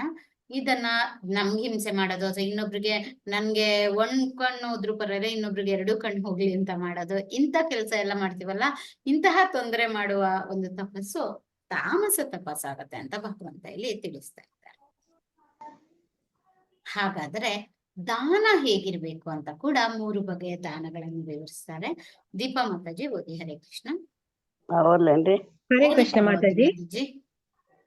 दातव्यम् इति यद्दानं दीयते अनुपकारिणि देशे काले च पात्रे च तद्दानं सात्विकं ಸ್ಮೃತಂ. ಪ್ರತಿಫಲದ ನಿರೀಕ್ಷೆ ಇಲ್ಲದೆ ಯೋಗ್ಯನಾದವನಿಗೆ ಸರಿಯಾದ ಕಾಲ ಮತ್ತು ದೇಶಗಳಲ್ಲಿ ಕರ್ತವ್ಯ ಎಂದು ಮಾಡಿದ ದಾನವು ಸಾತ್ವಿಕ ದಾನ. ಹರೇ ಕೃಷ್ಣ. ಹರೇ ಕೃಷ್ಣ. ಧನ್ಯವಾದ. ಇಲ್ಲಿ ಪ್ರತಿಫಲ ನಿರೀಕ್ಷೆ ಇರಬಾರ್ದು. ನಾವು ದಾನ ಮಾಡ್ತಿದೀವಿ ಅಂದ್ರೆ ಅವ್ನು ನನಗೇನಾದ್ರು ಮಾಡ್ಬೇಕಂತ ಯೋಗ್ಯನಾದವನಿಗೆ. ಈಗ 1 ವಾರದಿಂದ ಉಪವಾಸ ಇರೋರ್ಗು ತಗೊಂಡೋಗ್ ಏನು ಓದ್ಲಿಕ್ಕೆ ಬರ್ದಿರೋರ್ಗೆ ಭಗವದ್ಗೀತೆ ಕೊಟ್ಟಾಗ ಏನಾಗುತ್ತೆ ಹೇಳಿ? ಅವ್ರು ಓದ್ಲಿಕ್ಕಾಗುತ್ತಾ? ಸರಿಯಾದ ಕಾಲ ಮತ್ತು ದೇಶಗಳಲ್ಲಿ ಕರ್ತವ್ಯ ಅಂತ ಮಾಡಿದ ದಾನ ಸಾತ್ವಿಕ ದಾನ ಆಗುತ್ತೆ. ಒಮ್ಮೆ ಹೀಗೆ ಚೈತನ್ಯ ಮಹಾಪ್ರಭುಗಳು ದಿನ ನೋಡ್ತಿರ್ತಾರಂತೆ, ಎಲ್ಲರೂ ರೇಗಿಸ್ತಾ ಇರ್ತಾರೆ, ನಗಾಡ್ತಾ ಇರ್ತಾರೆ. ಒಬ್ಬನ್ ನೋಡಿ ಅವನ್ ಮಾತ್ರ ಪ್ರತಿದಿನ ಆ ಭಗವದ್ಗೀತೆನ ಹಿಂಗಿಟ್ಕೊಂತಾನಂತೆ, ತಿರ್ಗಿಸ್ತಾನಂತೆ, ಈ ಕಡೆ ತಿರ್ಗಿಸ್ತಾನ, ಆ ಕಡೆ ಮಧ್ಯೆ ಒಂದಿಷ್ಟು ಪೇಜ್ ಮಾತ್ರ. ಏನ್ ಮಾಡ್ತಿದ್ದಾನೆ ಇವನು ಅಂದ್ಬಿಟ್ಟು ಚೈತನ್ಯ ಮಹಾಪ್ರಭುಗಳು ಹೋಗಿ ಏನ್ ಮಾಡ್ತಿದ್ಯಪ್ಪ ಅಂತ ಕೇಳ್ತಾರೆ. ಅದಕ್ಕೆ ನಾನ್ ಏನ್ ಮಾಡ್ಲಿ, ಇವ್ರೆಲ್ಲ ನನ್ಗೆ ಓದಕ್ ಬರಲ್ಲ ಅಂತ ಹೇಳ್ತಾರೆ, ಆದ್ರೆ ನನ್ಗೆ ಓದಕ್ ಬರಲ್ಲ, ನಾನು ಏನ್ ಮಾಡ್ಲಿ? ಹಾಗಾಗಿ ನಾನು ಭಗವಂತನ ಚಿತ್ರವನ್ನ ಹಾಗಾಗಿ ನೋಡ್ತಾ ನೋಡ್ತಾ ನಾನು ಅವನ ಮೇಲೆ ಅವನ ಜಪವನ್ನ ಮಾಡ್ತೀನಿ.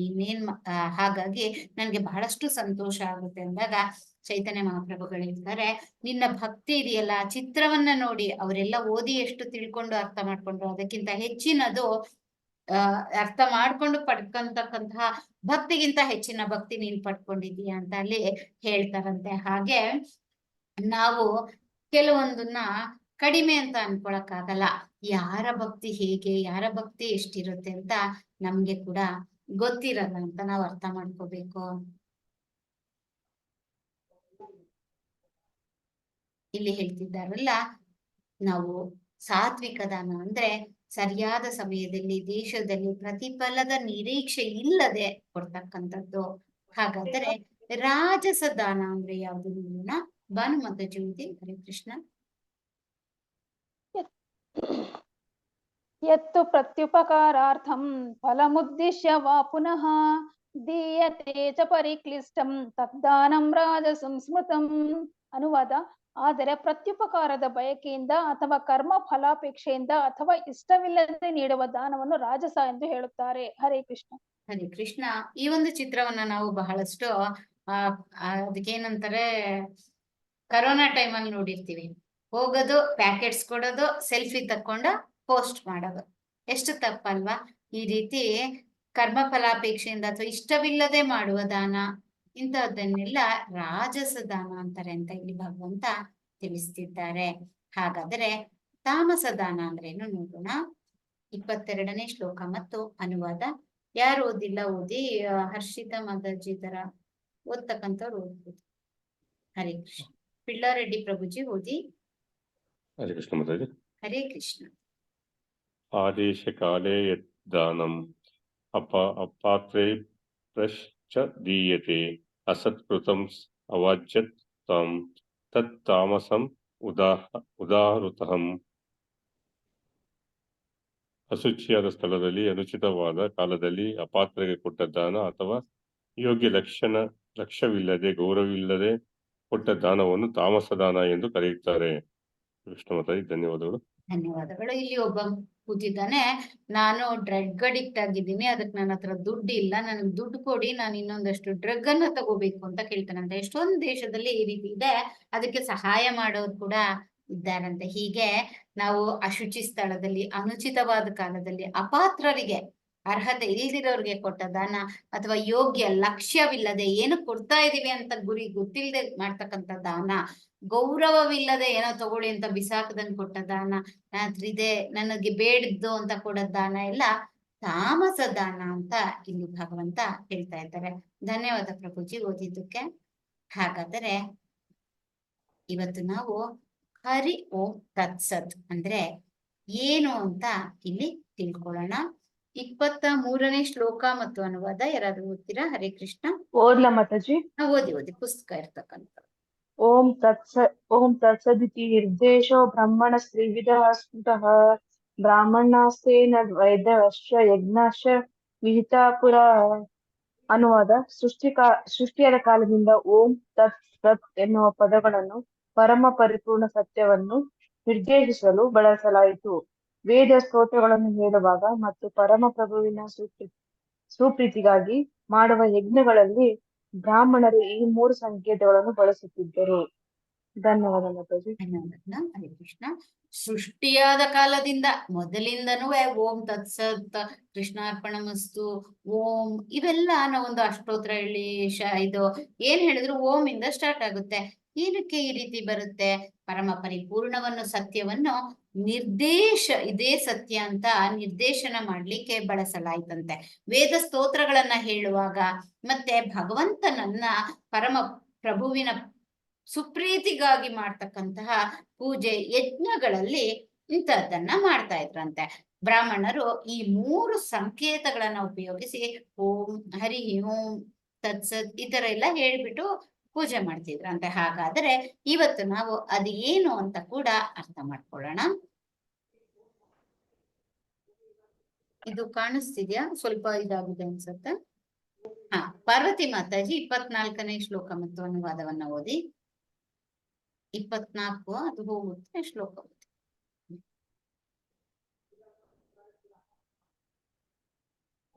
ಹರೇ ಕೃಷ್ಣ. ಯಾರಾದ್ರೂ ಓದಿ. ಓದ್ಲಾ ಮಾತಾಜಿ? ತಸ್ಮಾದೋಹಿತೆ ಉದಹೃತ್ಯ ಯಜ್ಞ ದಾನಂ ತಪಂ ಕ್ರಿಯಾಃ ಪ್ರವರ್ತಂತೆ ವಿಧಾನೋಕ್ತಃ ಸತತಂ ವಾದಿನಾಂ. ಆದುದರಿಂದ ಧರ್ಮಗ್ರಂಥಗಳ ಅನಿನಿಯಮಗಳಿಗೆ ಅನುಗುಣವಾಗಿ ಯಜ್ಞ ದಾನ ಮತ್ತು ತಪಸ್ಸುಗಳ ಆಚರಣೆಯನ್ನು ಕೈಗೊಳ್ಳುವ ಆಧ್ಯಾತ್ಮವಾದಿಗಳು ಪರಮ ಸತ್ಯವನ್ನು ಪಡೆಯಲು ಯಾವಾಗಲೂ ಓಂನಿಂದ ಪ್ರಾರಂಭಿಸುತ್ತಾರೆ. ಹರೇ ಕೃಷ್ಣ. ಧನ್ಯವಾದ. ಕೃಷ್ಣ. ಧನ್ಯವಾದಗಳು. ಧರ್ಮ ಗ್ರಂಥಗಳ ನಿಯಮಕ್ಕನುಗುಣವಾಗಿ ನಾವು ಯಜ್ಞ ದಾನ ತಪಸ್ಸು ಮಾಡುವಾಗ ಯಾವಾಗ್ಲೇ ಆಗ್ಲಿ ಆಧ್ಯಾತ್ಮವಾದಿಗಳು ಪರಮ ಸತ್ಯವನ್ನ ಪಡೆಯಲು, ಪರಮ ಸತ್ಯ ಯಾವುದು? ಭಗವಂತನನ್ನ ಪಡೆಯಲು ಯಾವಾಗಲೂ ಓಂನಿಂದ ಅನ್ಮ್ಯೂಟ್ ಆಗ್ತಿಲ್ಲ ಮಾತಾಜಿ, ಅನ್ಮ್ಯೂಟ್ ಮಾಡ್ತೀನಿ. ಈಗ ನೋಡಿ ಪಾರ್ವತಿ ಮಾತಾಜಿ, ಯಾವಾಗಲೂ ಓಂನಿಂದ ಪ್ರಾರಂಭಿಸುತ್ತಾರೆ ಅಂತ ಇಲ್ಲಿ ಹೇಳ್ತಾರೆ. ಹಿಂದಿನಿಂದನೂ ಇದು ಒಂದು ನಾವು ಏನೇ ಒಂದು ಶ್ಲೋಕ, ಇನ್ನೊಂದು ಭಗವಂತನಿಗೆ ಪರಮ ಸತ್ಯವನ್ನ ಪಡಿಲಿಕ್ಕೆ ಯಾವ ಯಜ್ಞ ತಪಸ್ಸನ್ನ ಮಾಡಿದ್ರು ಕೂಡ ಓಮಿಂದ ಶುರುವಾಗುತ್ತೆ. ಹಾಗಾಗಿ ಓಂ ಅಂತಕ್ಕಂಥದ್ದು ಬಹಳ ಶ್ರೇಷ್ಠ ಅಂತ ಇಲ್ಲಿ ತಿಳಿಸ್ತಾ ಇದ್ದಾರೆ ಭಗವಂತ. ಹಾಗಾದ್ರೆ ಪರಮ ಸತ್ಯವನ್ನ ಪಡೆಯೋದಕ್ಕೆ ಓಂ ಅಂತ ಅಂತೀವಿ. ಯಾವ್ದಕ್ಕೆ ಓಂ ಅನ್ನೋದನ್ನ ತಿಳ್ಕೊಂಡ್ವಿ. ಓಂ ಅಂದ್ರೆ ನಾವು ಭಗವಂತನನ್ನ ಪಡೆಯಲಿಕ್ಕೆ ಪ್ರತಿಯೊಂದು ಯಜ್ಞದಲ್ಲಿ ನಾವು ಓಮನ್ನ ಬಳಸ್ತೇವೆ. ಹಾಗಾದ್ರೆ ತತ್ ಅಂತ ಯಾಕೆ ಉಚ್ಚರಿಸ್ತೀವಿ ನೋಡೋಣ. 25ನೇ ಶ್ಲೋಕ ಮತ್ತು ಅನುವಾದ. ಇಲ್ಲ, ಇಲ್ಲಿರೋ ಅನುವಾದ ಓದಿದ್ರು ಪರವಾಗಿಲ್ಲ. ಹರೇ ಕೃಷ್ಣ.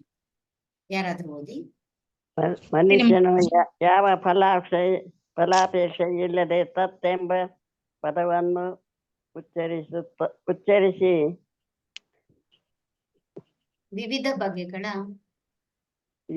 ದಾನಗಳನ್ನು ಮಾಡಬೇಕು. ಇಂಟರ್ನೆಟ್ ಪ್ರಾಬ್ಲಮ್ ಇದೆ ಅನಿಸ್ತಿದೆ. ದಾನಗಳನ್ನು ಮಾಡಬೇಕು. ಕೇಳಿಸ್ತಿಲ್ಲ ಮಾತಾಜಿ. ಇಂತಹ ಆಧ್ಯಾತ್ಮಿಕ ಕಾರ್ಯಗಳ ಉದ್ದೇಶ ಮೋಕ್ಷವನ್ನು ಪಡೆಯುವುದು. ಚಾಂದೋಗ್ಯ ಉಪನಿಷತ್ತು 6-8. ಮುಕ್ತಿಯ ಸಲುವಾಗಿ ನಿರ್ಲಿಪ್ತ ಕೆಲಸ ಸೂಚಿಸುತ್ತದೆ. ಕೆಲಸವನ್ನು ಸೂಚಿಸಿ ಫಲವನ್ನು ನಿರ್ಲಕ್ಷಿಸಿ ಈ ಚಟುವಟಿಕೆಗಳನ್ನು ಮಾಡಲಾಗುತ್ತದೆ. ಧನ್ಯವಾದ ಮಾತಾಜಿ. ಇಲ್ಲಿ ಹೇಳ್ತಾರೆ ಯಾವ ಫಲಾಪೇಕ್ಷೆ, ತತ್ ಅಂದ್ರೆ ಏನು ಹಾಗಾದ್ರೆ? ನಿಷ್ಕಾಮ ಕರ್ಮ ಯೋಗ ಅಂತ. ನಾವೇನ್ ದಾನ ಅಥವಾ ಯಜ್ಞ ತಪಸ್ಸನ್ನ ಮಾಡ್ತಿದ್ದೀವಿ, ತತ್ ಎಂಬ ಪದವನ್ನು ಉಚ್ಚರಿಸಿದಾಗ ವಿವಿಧ ಬಗೆಗಳ ಎಲ್ಲ ದಾನವನ್ನ ಮಾಡ್ಬೇಕಂತೆ. ಇಂತಹ ಆಧ್ಯಾತ್ಮಿಕ ಕರ್ಮಗಳ ಉದ್ದೇಶ ಮೋಕ್ಷವನ್ನ ಪಡೆಯುವುದು. ಯಾಕೆ? ಇಲ್ಲಿ ನಾವು ಯಾವ ಫಲಾಪೇಕ್ಷೆಯನ್ನ ಬಯಸದೆ ಭಗವಂತನ ಹೆಸರಿನಲ್ಲಿ ಮಾಡ್ತೀವಿ. ತತ್ ತ್ವಂ ಅಸಿ ಅಂತ ಚಾಂದೋಗ್ಯ ಉಪನಿಷತ್ತಿನಲ್ಲಿ ಹೇಳ್ತಾರಂತೆ. ಅಂದ್ರೆ ತತ್ ಮುಕ್ತಿಯ ಸಲುವಾಗಿ ನಿರ್ಲಿಪ್ತ ಕೆಲಸ, ಅಂದ್ರೆ ನನ್ಗದ್ ಬೇಕು ಇದ್ ಬೇಕು ಆಸೆಯಿಂದ ಮಾಡ್ತಕ್ಕಂಥದ್ದೆಲ್ಲ, ನಿರ್ಲಿಪ್ತವಾಗಿ ನಾವು ಮಾಡ್ತಕ್ಕಂಥದ್ದು. ಐಹಿಕ ಫಲಗಳನ್ನು ನಿರ್ಲಕ್ಷಿಸಿ ಈ ಚಟುವಟಿಕೆಗಳನ್ನು ಮಾಡಲಾಗುತ್ತದೆ. ಅಂದ್ರೆ ನನಗೆ ಆಧ್ಯಾತ್ಮಿಕವಾದದ್ದು ಬೇಕು, ನಿರಂತರ ಶಾಶ್ವತವಾದದ್ದು ಬೇಕು, ಐಹಿಕ ಕೆಲಸಕ್ಕಾಗಿ ಅಲ್ಲ ಅಂತಕ್ಕಂಥದ್ದೇ ಈ ತತ್ ಅಂತಕ್ಕಂತಹ ಪದದ ಒಂದು ಅರ್ಥ. ಹಾಗಾದರೆ ಸತ್ ಅಂದ್ರೆ ಏನು ಅಂತ ತಿಳ್ಕೋಣ. ಯಾರಾದ್ರೂ ಓದಿ. ಹರೇ ಕೃಷ್ಣ. ಸದ್ಭಾವೇ ಸಾಧುಭಾವೇ ಚ ಸದಿತ್ಯೇತದ್ ಪ್ರಯುಜ್ಯತೆ ಪ್ರಶಸ್ತೆ ಕರ್ಮಣಿ ತಥಾ ಸಚ್ಛಬ್ದ ಪಾರ್ಥ ಯುಜ್ಯತೆ ಯಜ್ಞೇ ತಪಸಿ ದಾನೇ ಚ ಸ್ಥಿತಿ ಸದಿತಿ ಚೋಚ್ಯತೆ ಕರ್ಮ ಚೈವ ತದರ್ಥೀಯಂ ಸದಿತ್ಯೇವಾಭಿಧೀಯತೆ. ಅನುವಾದ: ಅರ್ಜುನನೇ, ಭಕ್ತಿಯುತ ಯಜ್ಞದ ಗುರಿಯು ಪರಮ ಸತ್ಯ, ಅದನ್ನು ಸತ್ ಎನ್ನುವ ಪದವು ಸೂಚಿಸುತ್ತದೆ. ಇಂತಹ ಯಜ್ಞಗಳನ್ನು ಮಾಡುವಾತನನ್ನು ಮತ್ತು ಪರಮ ಪುರುಷನ ಸುಪ್ರೀತಿಗಾಗಿ ದಿವ್ಯ ಸ್ವಭಾವಕ್ಕೆ ನಿಷ್ಠವಾಗಿ ನಡೆಸುವ ಎಲ್ಲ ಯಜ್ಞ, ತಪಸ್ಸು ಮತ್ತು ದಾನಗಳನ್ನು ಸತ್ ಎಂದು ಕರೆಯುತ್ತಾರೆ. ಹರೇ ಕೃಷ್ಣ. ಹರೇ ಕೃಷ್ಣ. ಇಲ್ಲಿ ಹೇಳ್ತಾರೆ ಭಕ್ತಿ ಸೇವೆಯ ಗುರಿ ಯಾವಾಗಲೂ ಪರಿಪೂರ್ಣ ಸತ್ಯ. ಹಾಗಾಗಿ ಭಕ್ತಿ ಸೇವೆಯನ್ನ ಮಾಡ್ಬೇಕು ನಾವು. ಮೊದಲಿಗೆ ಅದನ್ನ ಸತ್ ಎನ್ನುವ ಪದ ಸೂಚಿಸುತ್ತಂತೆ. ಸತ್ ಅಂತ ಅಂದಾಗ ಇಂತಹ ಯಜ್ಞಗಳನ್ನು ಮಾಡುವಾತನನ್ನು ಮತ್ತು ಪರಮಪುರುಷನ ಸುಪ್ರೀತಿಗಾಗಿ ದಿವ್ಯ ಸ್ವಭಾವಕ್ಕೆ ನಿಷ್ಠವಾಗಿ ನಡೆಸುವ ಎಲ್ಲ ಯಜ್ಞ, ತಪಸ್ಸು ಮತ್ತು ದಾನಗಳನ್ನ ಸತ್ ಎಂದು ಕರೆಯುತ್ತಾರೆ. ಸತ್ ಅಂದ್ರೇನು? ಶಾಶ್ವತ. ಭಗವಂತನ ಸೇವೆಗಾಗಿ ಮಾಡುವ ಚಟುವಟಿಕೆಗಳು ನಿಜವಾದ ಆಧ್ಯಾತ್ಮಿಕ ಸ್ವರೂಪವನ್ನ ಬಹಿರಂಗಪಡಿಸುತ್ತೆ. ಅಂದ್ರೆ ನಾವು ಯಾವಾಗ ಸತ್ ಅಂತೀವಿ ಅದು ಕೃಷ್ಣಾರ್ಪಣಮಸ್ತು ಅಂತ. ಅಂತಹ ಚಟುವಟಿಕೆಗಳನ್ನು ನಿರ್ವಹಿಸುವವನು ಶಾಶ್ವತನಾಗುತ್ತಾನೆ. ಚಟುವಟಿಕೆಗಳು ಶಾಶ್ವತ ಗುರಿಯನ್ನ ಹೊಂದುತ್ತವೆ, ಪ್ರಯೋಜನ ಶಾಶ್ವತವಾಗಿರುತ್ತೆ. ಸೊ ಸತ್ ಅಂದ್ರೇನೆ ಶಾಶ್ವತ. ನಾವು ಕೆಲಸ ನಿರ್ವಹಿಸುವವರು, ಅದರ ಗುರಿ ಮತ್ತು ಪ್ರಯೋಜನ ಎಲ್ಲ ಶಾಶ್ವತವಾಗಿ ನಮ್ಗೆ ಕೃಷ್ಣಧಾಮವನ್ನ ಕೊಡುತ್ತೆ. ಹಾಗಾಗಿ ನಾವು ಹರಿ ಓಂ ತತ್ಸತ್ ಅಂತ ಇಲ್ಲಿ ಹೇಳ್ತೀವಿ. ಸೊ ಓಂ ಅಂದ್ರೆ ನಾವು ಭಗವಂತನನ್ನ ಏನೋ ಸುಪ್ರೀತಿಗಾಗಿ ಮಾಡ್ತಕ್ಕಂತಹ ಯಜ್ಞ, ದಾನ, ತಪಸ್ಸು. ಹಾಗೆ ತತ್ ಅಂತ ಹೇಳಿದಾಗ ಏನ್ ಹೇಳ್ತಾರೆ? ನಾವು ನಿಷ್ಕಾಮ ಕರ್ಮ. ತತ್ ಅಂದಾಗ ನಾವು ಎಲ್ಲ ಫಲಾಪೇಕ್ಷೆಯನ್ನ ಬಿಟ್ಟು ಮುಕ್ತಿಯ ನಿರ್ಲಿಪ್ತ ಕೆಲಸವನ್ನ ಮಾಡೋದು. ಅದು ಸತ್ ಅಂದ್ರೆ ಶಾಶ್ವತ. ಅದನ್ನ ಶಾಶ್ವತವಾಗಿ ಮಾಡೋದು, ರೆಗ್ಯುಲರ್ಲಿ ಅದನ್ನ ಕಂಟಿನ್ಯೂಟಿಯಾಗಿ ಮಾಡ್ತಕ್ಕಂಥದ್ದು. ಇದರಿಂದ ಶಾಶ್ವತವಾದ ಪ್ರಯೋಜನಗಳು, ಗುರಿಗಳು ಇದೆ ಅಂತ ಇಲ್ಲಿ ಹೇಳ್ತಾರೆ. ಹಾಗಾದರೆ 28ನೇ ಶ್ಲೋಕ ಮತ್ತು ಅನುವಾದದಲ್ಲಿ ಏನ್ ಹೇಳ್ತಾರೆ ನೋಡೋಣ. ಹರೇ ಕೃಷ್ಣ. ಓದ್ಲಾ ಮಾತಾಜಿ? ಆಶ್ರದ್ಧಯಾ ಹುತಂ ದತ್ತಂ ತಪಸ್ತಪ್ತಂ ಕೃತಂ ಚ ಯದ್ ಅಸದಿತ್ಯುಚ್ಯತ್ ಪ್ರಾರ್ಥನಾ ನ ಚ ತತ್ಪ್ರೇತ್ಯ ನೋ ಇಹ. ಅನುವಾದ: ಅರ್ಜುನನೇ, ಪರಮ ಪ್ರಭುವಿನಲ್ಲಿ ಶ್ರದ್ಧೆಯಿಲ್ಲದೆ ಮಾಡಿದ ಯಾವುದೇ ಯಜ್ಞ, ದಾನ ಅಥವಾ ತಪಸ್ಸು ಅಶಾಶ್ವತ. ಅದನ್ನು ಅಸತ್ ಎಂದು ಕರೆಯುತ್ತಾರೆ ಮತ್ತು ಅದು ಈ ಜನ್ಮದಲ್ಲೂ ಮುಂದಿನ ಜನ್ಮದಲ್ಲೂ ನಿಷ್ಪ್ರಯೋಜಕ. ಧನ್ಯವಾದಗಳು ಮಾತಾಜಿ. ಹರೇ ಕೃಷ್ಣ. ಧನ್ಯವಾದಗಳು. ಹರೇ ಕೃಷ್ಣ. ಇಲ್ಲಿ ಹೇಳ್ತಾರೆ ಪರಮ ಪ್ರಭುವಿನಲ್ಲಿ ನಮ್ಗೆ ಭಕ್ತಿನೇ ಇಲ್ಲ ಅಂದಾಗ ಶ್ರದ್ಧೆ, ಭಕ್ತಿ ಇರುತ್ತೆ, ಶ್ರದ್ಧೆ ಕೂಡ ಇರ್ಬೇಕು. ಇವತ್ತು ಶ್ರದ್ಧೆಯ ಪ್ರಭೇದಗಳನ್ನ ತಿಳ್ಕೊಂತಾ ಇದ್ದೀವಿ. ಹೇಗೆ ನಾವು ಮನಸ್ಸನ್ನ ಇಟ್ಕೋಬೇಕು, ಮನಸ್ಸಿನ ತಪಸ್ಸು, ದೇಹದ ತಪಸ್ಸು ಮತ್ತೆ ಮಾತಿನ ತಪಸ್ಸು ಹೇಗಿರ್ಬೇಕು ಎಲ್ಲ ನೋಡ್ಕೊಂಡು ನಾವು ಶ್ರದ್ಧೆಯಿಂದ ಭಗವಂತನಿಗೆ ಮಾಡಿದ ಯಾವುದೇ ಯಜ್ಞ, ದಾನ, ತಪಸ್ಸು ಯಾವತ್ತು ಒಳ್ಳೆಯದಾಗುತ್ತೆ. ಹಾಗೆ ಮಾಡಿಲ್ಲದೆ, ಪ್ರಭುನಲ್ಲಿ ಶ್ರದ್ಧೆನೇ ಇಲ್ಲದೆ ಮಾಡಿದ ತಪಸ್ಸು ಎಲ್ಲ ಅಶಾಶ್ವತ, ಅಂದ್ರೆ ಆ ಸಮಯಕ್ಕಷ್ಟೇ ನಿಮ್ಗೆ ಸಂತೋಷ ಕೊಡ್ಬೋದು. ಅದನ್ನ ಅಸತ್ ಅಂತಾರೆ, ಅದು ಈ ಜನ್ಮಕ್ಕೂ ಒಳ್ಳೇದಲ್ಲ. ನಾವು ಮುಂದಿನ ಜನ್ಮಕ್ಕೆ ಈ ಜನ್ಮನೇ ಬುನಾದಿ ಅಂತೀವಲ್ಲ, ಹಾಗಾಗಿ ಮುಂದಿನ ಜನ್ಮಕ್ಕೂ ನಿಷ್ಪ್ರಯೋಜಕ ಅಂತ ಇಲ್ಲಿ ಭಗವಂತ ತಿಳಿಸ್ತಾ ಇದ್ದಾರೆ. ಇಲ್ಲಿ ಚಾಟ್ ಅಲ್ಲಿ ಮಾತಾಜಿ, ಪಾರ್ವತಿ ಮಾತಾಜಿ ಏನೋ ಪ್ರಾಬ್ಲಮ್ ಆಗಿದೆ ಮಾತಾಜಿ, ಅನ್ಮ್ಯೂಟ್ ಆಗ್ತಾನೆ ಇಲ್ಲ. ಪಾರ್ವತಿ ಮಾತಾಜಿದು ಅನ್ಮ್ಯೂಟ್ ಆಗ್ಲಿಲ್ಲ ಅನ್ಸುತ್ತೆ. ಸೊ ಇಂದಿನ ಒಂದು ಅಧ್ಯಾಯದಲ್ಲಿ ನಾವು ಏನೇನ್ ನೋಡಿದ್ವಿ ಅಂತ ಇಲ್ಲಿ ಚಿಕ್ಕದಾಗಿ ಒಂದು ಕಡೆ ನೋಡುವ ಅವಲೋಕನವನ್ನ ಮಾಡೋಣ. ಅನಧಿಕೃತ ಪೂಜೆ, ನಾವು ಅನಧಿಕೃತ ಪೂಜೆ ಇದ್ರಲ್ಲಿ ಇಲ್ದಲೇ ಇರ್ತಕ್ಕಂತಹ ಪೂಜೆ ಮಾಡಿದ್ರೆ ಸತ್ವಗುಣದ ಅಲ್ಲಿ ಮಾಡಿದಾಗ ಏನಾಗುತ್ತೆ, ದೇವರನ್ನ ಪಡೆದ್ರೆ ಇದು ಏನು ಅಂತ ಅರ್ಜುನ ಕೇಳಿದಾಗ ಅವರು ವಿವಿಧ ರೀತಿಯ ಗುಣಗಳನ್ನ ಅದು ತೋರಿಸುತ್ತೆ, ಅವರ ಶ್ರದ್ಧೆಯ ಅನುಗುಣವಾಗಿ ಅವರಿಗೆ ಪ್ರತಿಫಲ ದೊರಕುತ್ತೆ ಅಂತ ಕೃಷ್ಣ ಹೇಳ್ತಾರೆ. ಅಷ್ಟೇ ಅಲ್ಲ, 3 ಗುಣಗಳಲ್ಲಿ ಆಹಾರ ಹೇಗೆ, 3 ಗುಣಗಳಲ್ಲಿ ಯಾರನ್ನ ಪೂಜಿಸ್ತಾರೆ ಅದೇ ಲೋಕವನ್ನ ಪಡೀತಾರೆ. 3 ಗುಣಗಳಲ್ಲಿ ಯಾವ ರೀತಿ ಅವರು ಯಜ್ಞವನ್ನ ಮಾಡ್ತಾರೆ, ತಪಸ್ಸು ಯಾವ ರೀತಿ ಇರುತ್ತೆ.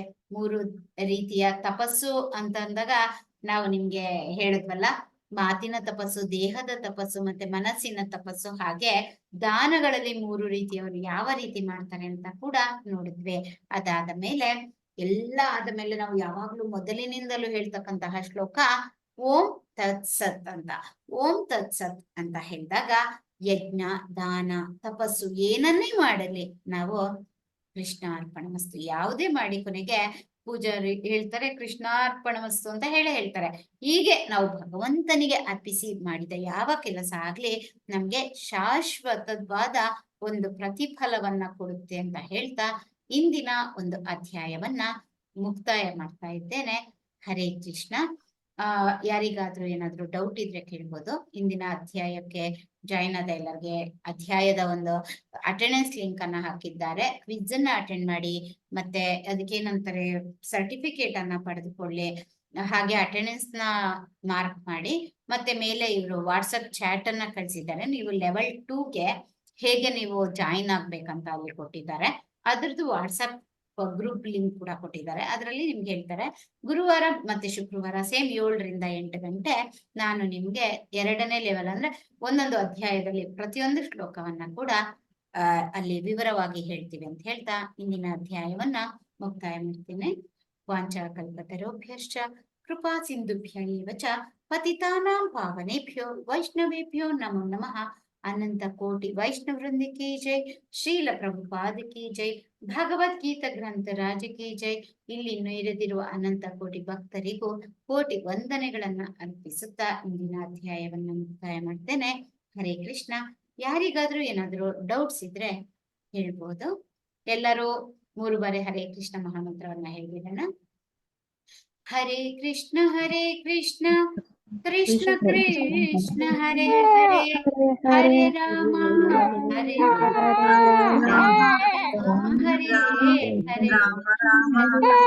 ಹರೇ, ಹರೇ ಕೃಷ್ಣ ಕೃಷ್ಣ ಹರೇ ಕೃಷ್ಣ ಹರೇ ರಾಮ ಹರೇ ರಾಮ ರಾಮ ರಾಮ ಹರೇ ಹರೇ,